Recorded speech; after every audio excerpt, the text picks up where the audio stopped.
সবজি আপা কি সবজি বস্তা ওকে বসো তুমি হ্যাঁ বাবা কি জানিস ওটার মধ্যে যে শুয়ে যাবে না তুমি এবার বলো আরে থাকো পা ওইদিকে মাথা নিয়ে দিতে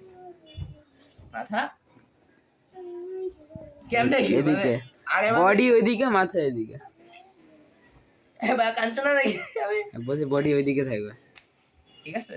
না জিনিসটা কি তো তুমি অ্যাঙ্গেলে বুঝো এই এমনি করে থাকো মাথায় দিই পুরো যোগা এত না হালকা এই ফেস এদিকে পুরো বডি এদিকে কিন্তু তাকাবো তুমি এদিকে হ্যাঁ তো নামে তো আমি এক্সপার্ট তাহলে আমার নাম শেষ করে নামে তো আমি এক্সপার্ট একবারে ঝিঙ্কু চশমা চশমা পরে নিছো না থাক হুম দেখি হুম কি বলবো তাহলে নাম বানানোতে তো আমি এক্সপার্ট কলমটি ঢুকে নাম বানানোতে তো আমি এক্সপার্ট বলো কয়টা নাম লাগবে ওকে হুম